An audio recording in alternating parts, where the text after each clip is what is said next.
Capítulo 1. Eis os nomes dos filhos de Israel, que vieram para o Egito com Jacó, cada um com sua família: Rubem, Simeão, Levi, Judá, Issacar, Zabulon, Benjamim, Dan, Neftali, Gade e Aser. Todas as pessoas saídas de Jacó eram em número de 70. José estava já no Egito. E morto José, assim como todos os seus irmãos e toda aquela geração, os israelitas foram fecundos e multiplicaram-se. Tornaram-se tão numerosos e tão fortes que a terra ficou repleta deles. Entretanto, subiu ao trono do Egito um novo rei, que não tinha conhecido José. Ele disse ao seu povo: Vede, os israelitas tornaram-se numerosos e fortes demais para nós. Vamos, é preciso tomar precaução contra eles e impedir que se multipliquem, para não acontecer que, sobrevindo uma guerra, se unam com os nossos inimigos e combatam contra nós e se retirem do país. Estabeleceu, pois, sobre eles feitores para acabrunhá-los com trabalhos penosos. Construíram para o faraó as cidades de Pitom e Ramsés, que deviam servir de entreposto.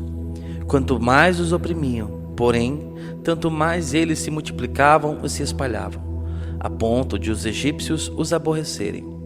Impunham-lhes a mais dura servidão e amarguravam-lhes a vida com duros trabalhos na argamassa e na fabricação de tijolos, bem com toda a sorte de trabalhos nos campos e todas as tarefas que se lhes impunham tiranicamente. O rei do Egito dirigiu-se igualmente às parteiras dos hebreus.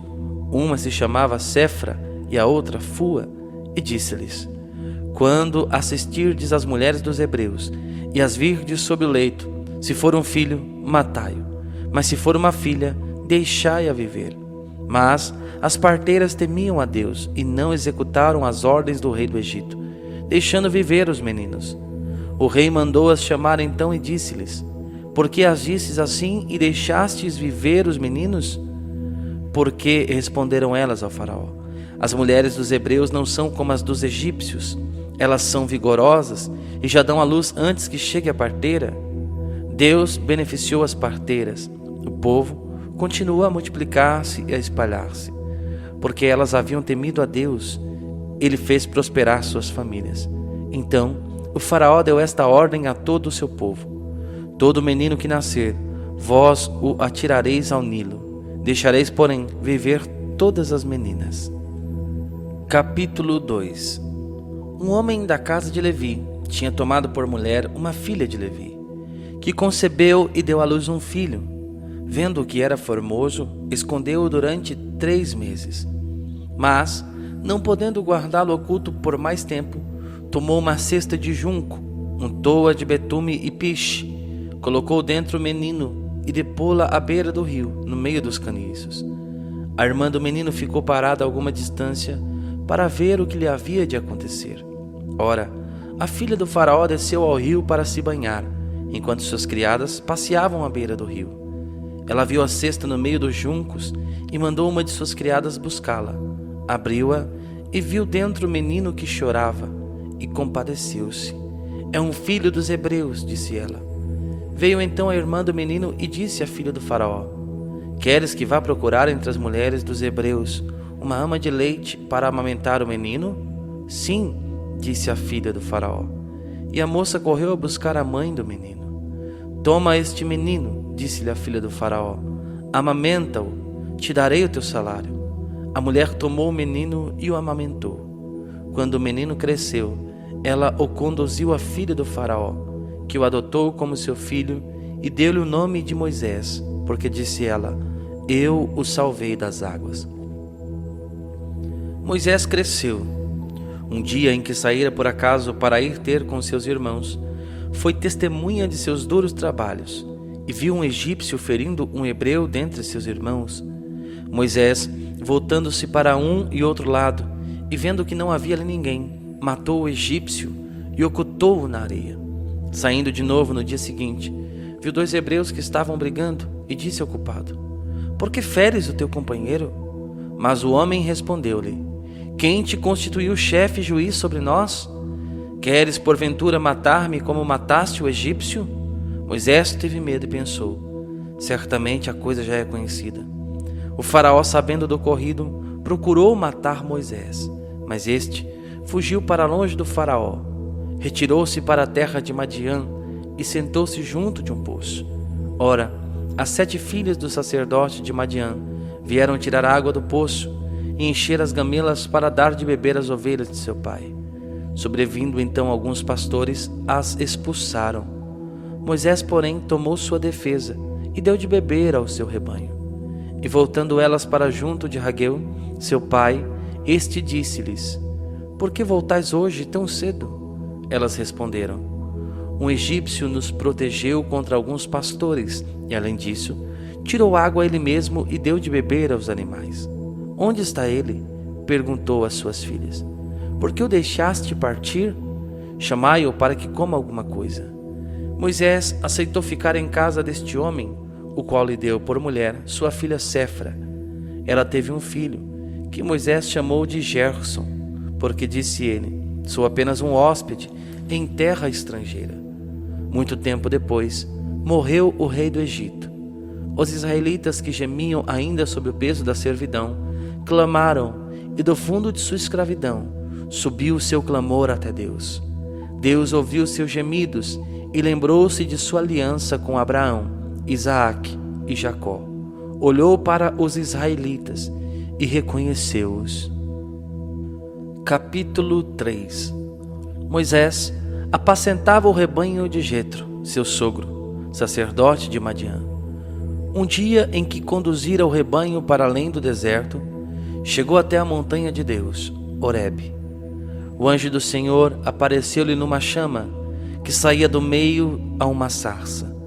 Moisés olhava. A sarça ardia, mas não se consumia. Vou me aproximar, disse ele consigo, para contemplar esse extraordinário espetáculo e saber por que a sarça não se consome. Vendo o Senhor que ele se aproximou para ver, chamou-o do meio da sarça. Moisés, Moisés, eis-me aqui, respondeu ele. E Deus: não te aproximes daqui. Tira as sandálias dos teus pés, porque o lugar em que te encontras é uma terra santa. Eu sou, ajuntou ele, o Deus de teu pai, o Deus de Abraão, o Deus de Isaque e o Deus de Jacó. Moisés escondeu o rosto e não ousava olhar para Deus. O Senhor disse: Eu vi a aflição de meu povo que está no Egito. Eu ouvi os seus clamores por causa de seus opressores. Sim, eu conheço os seus sofrimentos. E desci para livrá-lo da mão dos egípcios e para fazê-lo subir do Egito para uma terra fértil e espaçosa, uma terra que mana leite e mel, lá onde habitam os cananeus, os heteus, os amorreus, os ferrezeus, os heveus e os jebuseus. Agora, eis que os clamores dos israelitas chegaram até mim, e vi a opressão que lhes fazem os egípcios. Vai, eu te envio ao faraó para tirar do Egito os israelitas, meu povo. Moisés disse a Deus: quem sou eu para ir ter com o faraó e tirar do Egito os israelitas? Eu estarei contigo, respondeu Deus. E eis aqui um sinal de que sou o que te envio.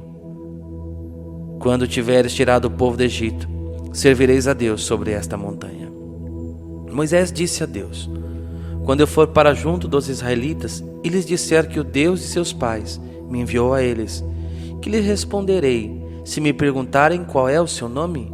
Deus respondeu a Moisés: eu sou aquele que sou. E ajuntou: eis como responderás aos israelitas: aquele que se chama Eu Sou, envia-me junto de vós. Deus disse ainda a Moisés: assim falarás aos israelitas: é Javé, o Deus de vossos pais, o Deus de Abraão, o Deus de Isaque e o Deus de Jacó, quem me envia para junto de vós. Esse é o meu nome para sempre, e é assim que me chamarão de geração em geração.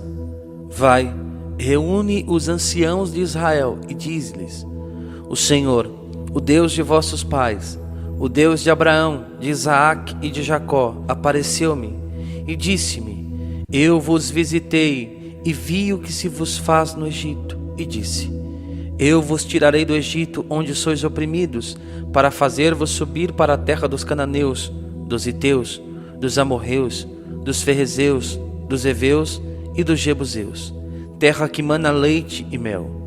Eles ouvirão a tua voz. Irás então com os anciãos de Israel à presença do rei do Egito, e lhe direis: O Senhor, o Deus dos hebreus, nos apareceu. Deixa-nos, pois, ir para o deserto, a 3 dias de caminho, para oferecer sacrifícios ao Senhor nosso Deus. Eu sei que o rei do Egito não vos deixará partir, se ele não for obrigado pela força. Mas estendei a mão e ferirei o Egito com toda sorte de prodígios, que farei no meio deles. Depois disso, o faraó vos deixará partir. Farei com que esse povo ganhe as boas graças dos egípcios, e quando partirdes, não ireis com as mãos vazias. Cada mulher pedirá à sua vizinha e àquela que mora em sua casa objetos de prata e de ouro, e vestidos que porei sobre os vossos filhos e sobre vossas filhas. Assim despojareis os egípcios. Capítulo 4. Moisés respondeu: Eles não me crerão, nem me ouvirão, e vão dizer que o Senhor não me apareceu. O Senhor disse-lhe: O que tens na mão? Uma vara. Joga-a por terra. Ele jogou-a por terra, e a vara transformou-se numa serpente, de modo que Moisés recuou. O Senhor disse-lhe: Estende tua mão e toma-a pela cauda. Ele estendeu a mão e tomou-a, e a serpente tornou-se de novo uma vara em sua mão. É para que creiam que o Senhor, o Deus de seus pais, o Deus de Abraão, o Deus de Isaac e o Deus de Jacó, realmente te apareceu. O Senhor continuou: Mete a tua mão no teu seio.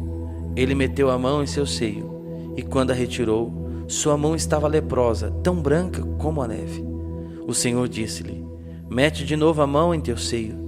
Ele meteu de novo a mão em teu seio, e retirando-a, eis que ela se tornara como o restante de sua carne.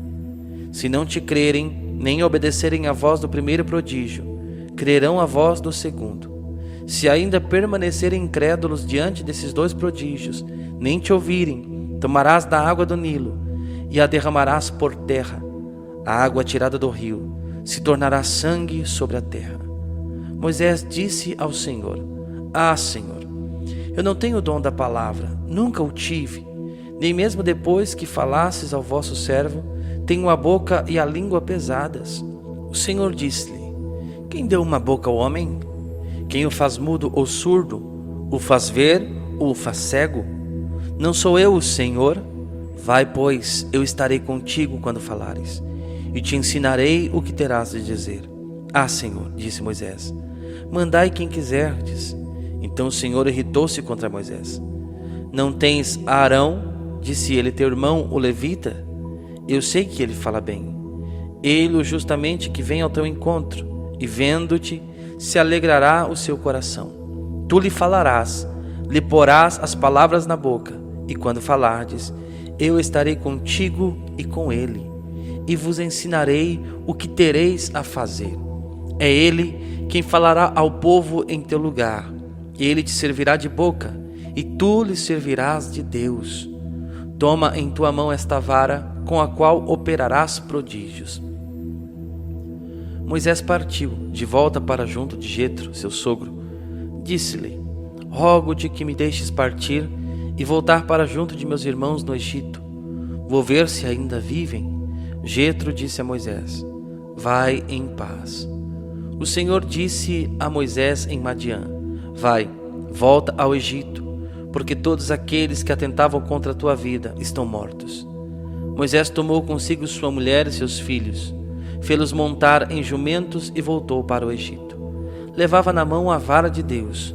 O Senhor disse a Moisés: Agora que voltas ao Egito, cuida para que todos os prodígios que te concedi o poder de operar, tu os faças na presença do faraó, mas endurecerei o seu coração e ele não deixará partir o povo. Tu lhe dirás: Assim fala o Senhor, Israel é meu filho primogênito.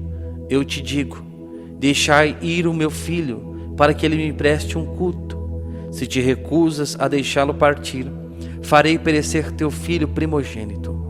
Estando Moisés a caminho numa estalagem, o Senhor atacou Moisés, procurando matá-lo. Séfora tomou então uma pedra afiada, cortou o prepúcio de seu filho e atirou-o aos pés de Moisés, dizendo: Tu me és um esposo de sangue. Assim o Senhor o deixou. Séfora havia dito, esposo de sangue, por causa da circuncisão. O Senhor disse a Arão: Vai ao encontro de Moisés no deserto. Arão foi, e encontrando seu irmão na montanha de Deus, beijou-o.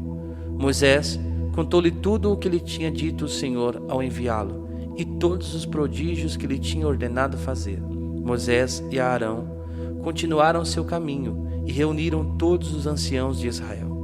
Arão repetiu todas as palavras que o Senhor tinha dito a Moisés, e este fez os prodígios em presença do povo.